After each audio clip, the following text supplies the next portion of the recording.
Prezados amigos, muito bom dia e mais uma vez, Vitrines da Vida. E hoje, continuando aí uma palestra que nós já começamos anteriormente, vamos tratar a respeito do sistema ético, mas não o sistema ético entre os seres humanos. Vamos verificar um pouquinho de onde o ser humano pôde tirar, abstrair, imaginar o seu sistema ético, o sistema ético de justiça no mundo. Ora, é interessante que muitas vezes nos perguntamos qual o modelo, de onde o ser humano tirou isso para elaborar o seu sistema. E então, nós queremos hoje nos reportar àquilo o que nós chamamos de revelação, de onde o ser humano pôde tirar o seu sistema ético. É interessante notar que o estudo do sistema idealístico, ou seja, do idealismo na filosofia, que, aliás, foi praticamente, diria eu, codificado, elaborado por um filósofo alemão, Philipp Immanuel Kant. O kantismo, quando esse filósofo ele começou a tratar a respeito do funcionamento da mente humana e o funcionamento da sua lógica kantiana, ele não viu a necessidade de crer na existência de um ser anterior ao homem. Ele achava que o homem, por sua natureza, sendo um ser racional, ele mesmo tem a capacidade de construir as suas ideias e formar e ter a sua visão de mundo. No entanto, quando Kant começa a tratar da razão, das atividades, do comportamento ou da conduta humana, isto é, elaborando agora uma ideia de moralidade, ele então chega à conclusão de que não pode pensar nisso sem admitir a existência de um ser que elaborou todo esse sistema e colocou isso para os homens. Aí é que Kant admite a existência de Deus. E interessante, é exatamente aqui que nós queremos hoje tecer algumas considerações, algum comentário. É o caso do sistema ético divino. O que é que eu chamo de revelação? Isto é, a expressão daquilo que Deus deseja, da vontade de Deus, dos sentimentos, das ideias, do pensamento e da maneira de Deus agir. Então, revelação pode se notar, em primeiro lugar, antes de tudo, naquilo que existe na natureza. Porque se há a propensão do ser humano pensar que existe um ser superior a ele, que criou todas as coisas, que o ser que deu origem a todos os outros seres, por exemplo, no pensamento realista de Aristóteles, então nós poderemos conhecer muita coisa da ação de Deus na natureza através das leis naturais. E então seria uma maneira de Deus se revelar ao homem. Então chamamos de revelação aos princípios que nós podemos abstrair do funcionamento da natureza, de revelação. Podemos ver a sabedoria, a providência de Deus na constituição da natureza e no funcionamento da natureza.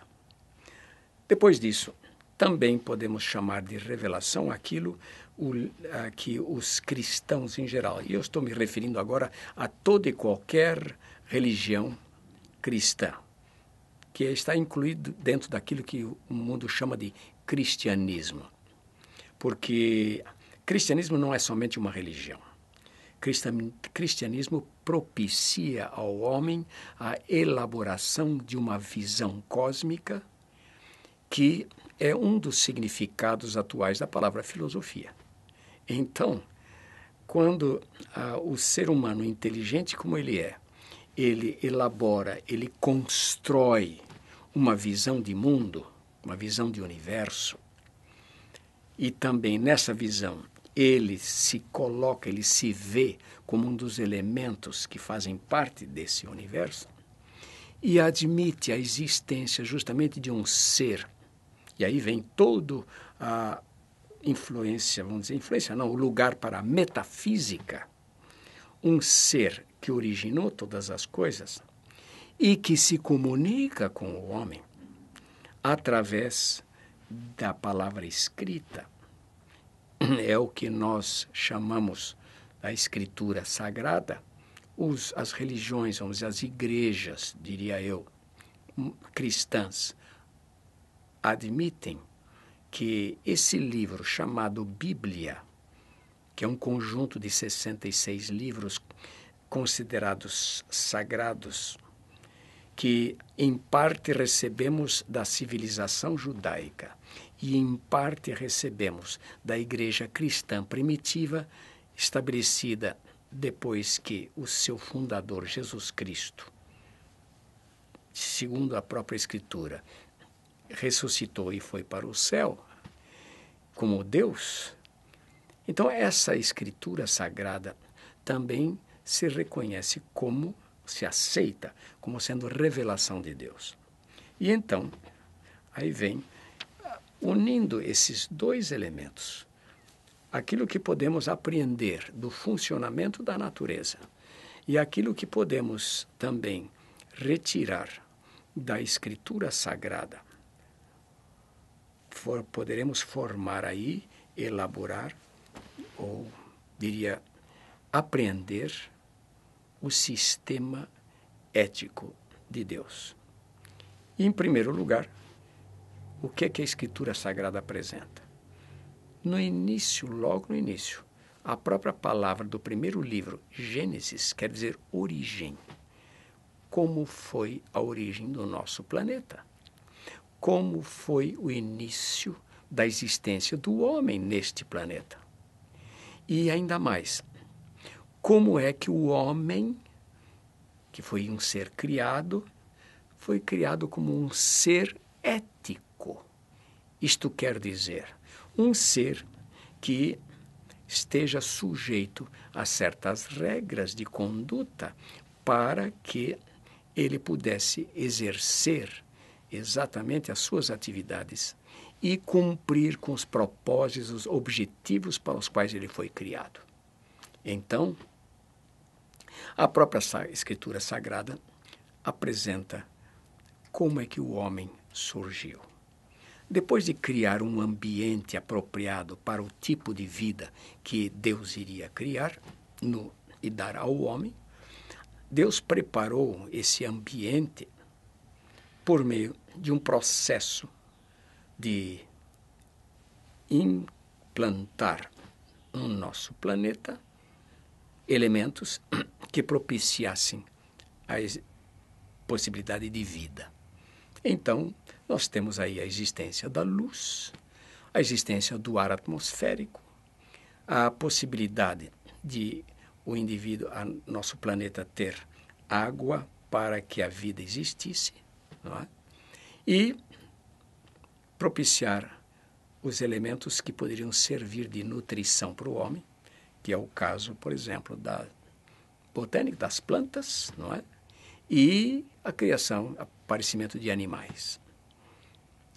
Uma vez pronto esse ambiente, que, de acordo com o relato da Escritura Sagrada, levou 6 dias para a elaboração, Deus então resolve criar um indivíduo que fosse inteligente, que tivesse afetividade e que tivesse liberdade de escolha.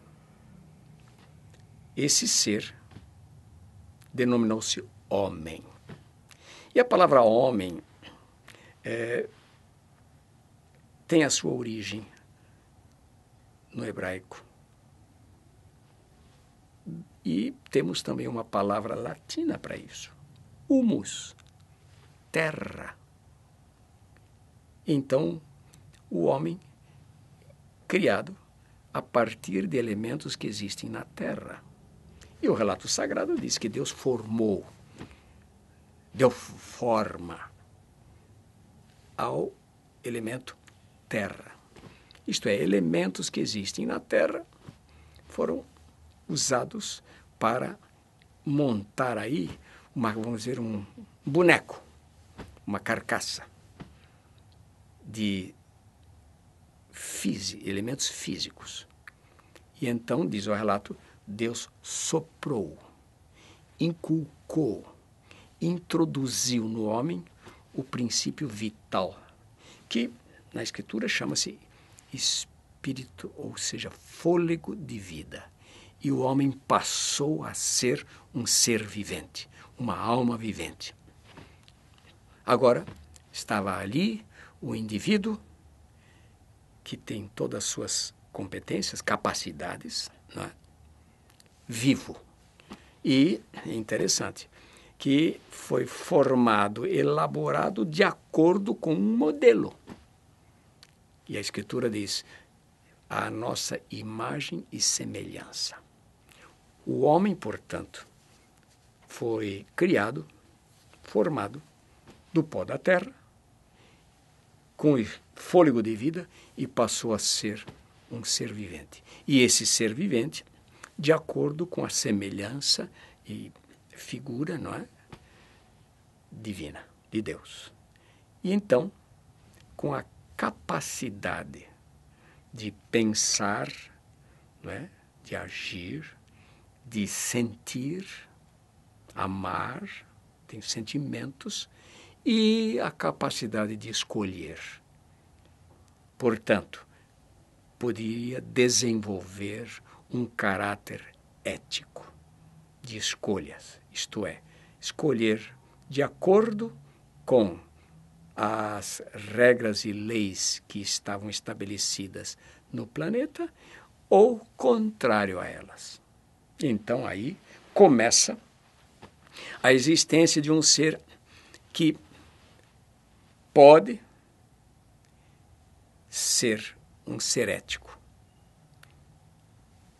E então abre as portas para que seja implantado um sistema ético com o homem. Ele agora recebe a informação, o conhecimento daquilo que deve reger a sua conduta. Um momento para a pausa e voltaremos daqui a pouco. Pronto? Deixa eu passar logo os carros.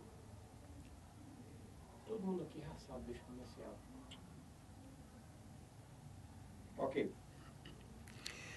Abrindo as portas para a possibilidade de um ser ético, com essas três capacidades fundamentais da razão, da afeição e da vontade, o homem agora recebe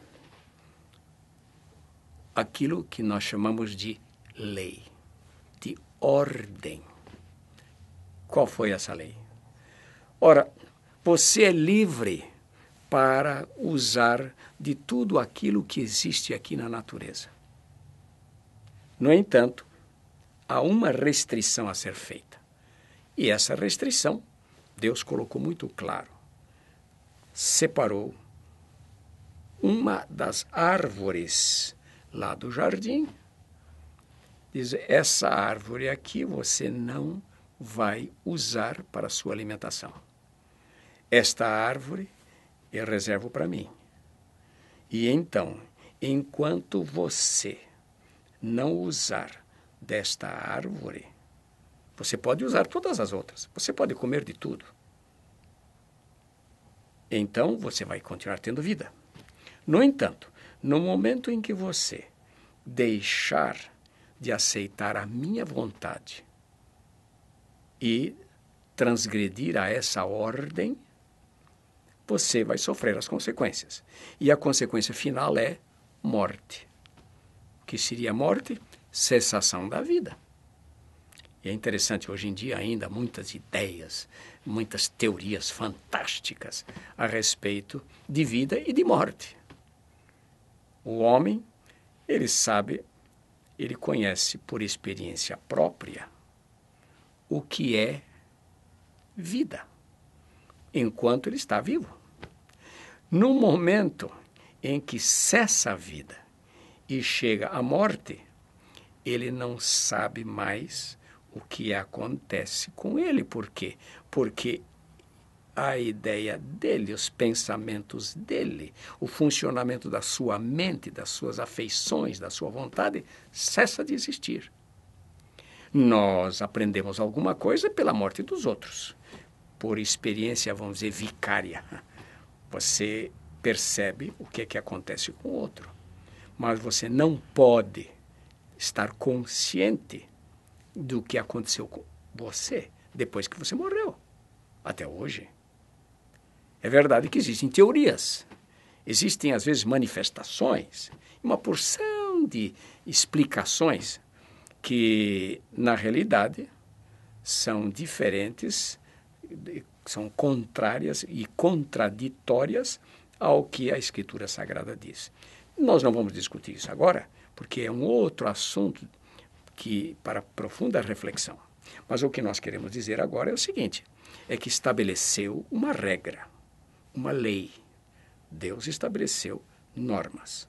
E é interessante, quando Deus constituiu, formou uma nação que fosse a sua representante aqui nesse mundo, de acordo com a Escritura Sagrada, eu estou me baseando agora nisso, a formação da nação hebraica, Deus concedeu e deu em forma escrita a lei que deveria servir de base, de fundamento, de norma para a ação do homem. E então, mesmo no campo jurídico, atualmente entre os seres humanos, nós chamamos a essa lei de decálogo. 10 palavras. Deca, 10. Logos, palavras. Ou mandamentos. 10 mandamentos que Deus deu em forma escrita para servir de base, de fundamento para a conduta humana. E é interessante que coloca muito claro diante da nação hebraica o que Deus pretendia com aquilo. E eu quero agora, simplesmente, já que estamos falando de ética divina, o que é que Deus diz através da Escritura Sagrada, por meio da escrita do Pentateuco, que foi escrito por Moisés. Notem o que é que diz. Vê que hoje te proponho a vida e o bem, a morte e o mal. Então agora, bem está relacionado com a vida, mal relacionado com a morte. E diz, se guardares o mandamento que hoje te ordeno, que ames ao Senhor teu Deus, andes nos seus caminhos e guardes os seus mandamentos e os seus estatutos e os seus juízos, então viverás e te multiplicarás e o Senhor teu Deus te abençoará na terra a qual passas a possuir. Aqui está um lado da questão. A obediência traz consequências, ou seja, certos direitos de você viver bem. Você vai viver bem, você vai ser feliz. Interessante. Porém, se o teu coração, no seu íntimo, né, se desviar e não quiseres dar ouvidos e seres seduzido e te inclinares a outros deuses e os servires, então hoje te declaro que certamente perecerás, não permanecerás longo tempo na terra, a qual vais passando o Jordão para possuir. Então, aqui estava muito claro colocado. Obediência implica em viver bem, em viver feliz, não é? E viver abençoado e se multiplicar. Escolher errado, ou seja, o mal, vai trazer como consequência que você não vai herdar aquele bem. Você vai morrer. E então, diz, os céus e a terra tomo hoje por testemunhas contra ti, que te propus a vida e a morte, a bênção e a maldição. E agora vem o convite, o apelo para a inteligência e a vontade do homem. Escolhe, pois, a vida para que vivas tu e a tua descendência. Aqui está colocado muito claro a apresentação daquilo que Deus quer. Obedeça aos mandamentos, isto é, obedeça ao decálogo. Então verificamos que os primeiros 4 mandamentos do decálogo se referem à nossa obrigação, ao dever do homem para com Deus. E os outros 6 da nossa obrigação para com os nossos semelhantes dentro de uma sociedade. E os semelhantes mais próximos são aqueles de casa, é evidente. Por isso que o 5º mandamento começa com honrar pai e mãe. Daí para diante, nós temos as nossas obrigações com os semelhantes.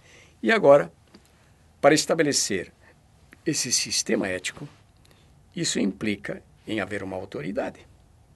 E aí vem a palavra com o verdadeiro sentido. Autoridade vem de autor. O Criador, o autor do homem é que estabelece esse sistema.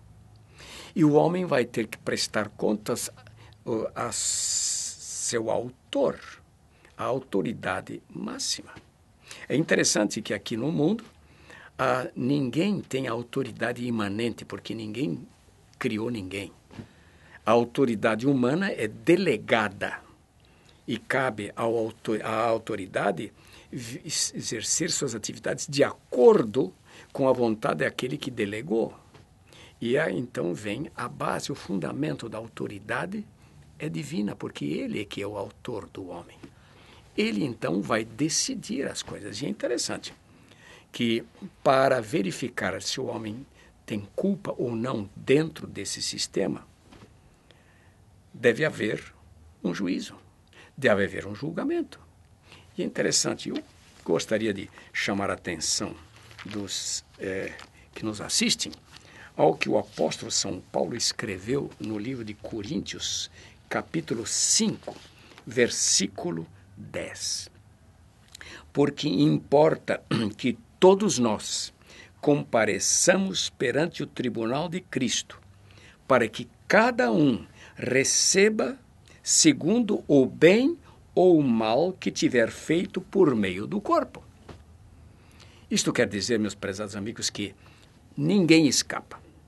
Todos seres humanos que já viveram nesse planeta, que estão vivendo, e aqueles que ainda vão viver, vão ser julgados diante do tribunal de Deus. Ninguém escapa.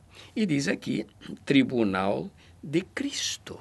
Isto é, uma das pessoas da Trindade é que vai julgar, que vai verificar. E é interessante porque nesse mundo hoje em dia, os seres humanos são julgados por outros seres humanos. Porque somente seres humanos podem compreender seres humanos. E foi interessante isso, que a pessoa da Trindade, chamada Jesus Cristo, de acordo com os princípios, os ensinamentos cristãos, que Jesus Cristo, Deus, encarna, aceita a natureza humana para poder vir, não só salvar o homem, esse é outro assunto, mas que pode julgar. Por quê? Porque pode compreender perfeitamente o que é que os seres humanos passam, sofrem, e a experiência que eles têm. Porque como ser humano, nós podemos compreender seres humanos. E é interessante que o apóstolo São Paulo, falando lá para os filósofos de Atenas, ele diz o seguinte, ao falar a respeito desse juízo que vai haver. Ora, não levou Deus em conta os tempos da ignorância? Agora, porém, notifica aos homens que todos em toda parte se arrependam, porquanto estabeleceu um dia em que há de julgar o mundo com justiça, por meio de um varão que destinou e acreditou diante de todos, ressuscitando-o dentre os mortos. Isto é, Paulo se referia à ressurreição de Jesus Cristo, que é um fato aceitado pelo cristianismo, ensinado pelas religiões cristãs, e que esse Jesus Cristo, que ressuscitou, morreu e ressuscitou, e que está sentado à destra de Deus Pai Todo-Poderoso, como diz o credo, de onde virá julgar vivos e mortos. Então, esse Jesus vai julgar o ser humano, e então vai estabelecer o que cada um vai receber como recompensa, como consequência dos seus atos. Então, direitos e deveres. É verdade que hoje já o indivíduo vai ter que prestar certas respostas aos seus atos. É o caso, por exemplo, das consequências imediatas quando você transgride uma lei da natureza. Comeu alguma coisa que não é apropriado para alimentação, você vai sofrer consequências no seu sistema digestivo. Essa é uma consequência imediata de você quebrar um preceito do sistema ético de Deus. Por outro lado, há também aquilo que uma responsabilidade imediata. Durante um certo período você tem a oportunidade de estudar, de refletir, de pensar e ver as consequências daquilo que você praticou e verificar que existe uma norma, um princípio de conduta. E se grande parte dessas normas, dessas regras, a própria ciência humana está descobrindo, está colocando aí à disposição do ser humano. Então, você tem a oportunidade de escolher se você obedece ou não a essas regras naturais. No entanto, o que está estabelecido é que vai chegar o dia, e esse dia, nós não sabemos quando, mas ele vai chegar, em que Deus vai apresentar, vai julgar e vai dizer a sentença.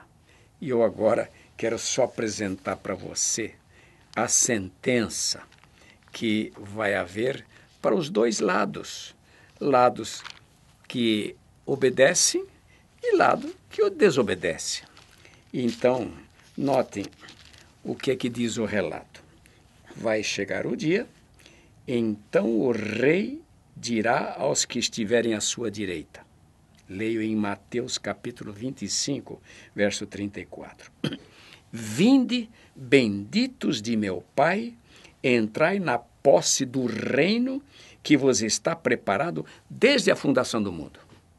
Então, desde a fundação do planejamento desse sistema ético, Deus tem uma recompensa a dar àqueles que obedecem, àqueles que fizeram o bem.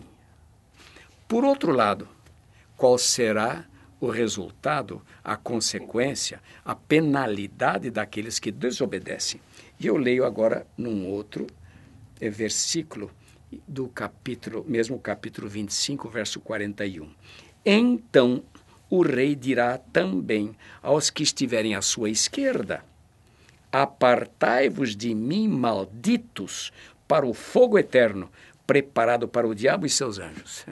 E então agora, Jesus Cristo declara que existe diabo, que existe de anjos maus que seguem o diabo, e existem as pessoas más que transgrediram, que desobedeceram, que esses terão um fim. É o fogo eterno, que vai haver e destruir os indivíduos. E então, qual será o final das coisas? E agora quero apresentar o que é que um profeta diz. Pois vem Eu leio em Malaquias, capítulo 4, versículo 1 e verso 3. Pois eis que vem o dia e arde como fornalha. Todos os soberbos, todos os que cometem perversidade, serão como restolho. O dia que vem os abrasará, diz o Senhor dos Exércitos, de sorte que não deixará nem raiz, nem ramo. E pisareis os perversos, porque farão cinza debaixo das plantas dos vossos pés, naquele dia que preparei, diz o Senhor dos Exércitos. Aí os maus irão desaparecer, irão se tornar em cinza, serem queimados. E agora, para terminar e concluir qual será a sorte, o destino daqueles que obedecem, que seguem os princípios divinos. E então diz o seguinte: vi um novo céu e uma nova terra, pois o primeiro céu e a primeira terra passaram e o mar já não existe. Aqui está a promessa de criar um novo céu e uma nova terra. E o que haverá? Então ouvi uma grande voz dizendo: eis o tabernáculo de Deus com os homens. Deus habitará com eles. Eles serão povos de Deus e Deus mesmo estará com eles. E o que não vai haver mais? Enxugará todos dos olhos toda lágrima. E a morte já não mais existirá.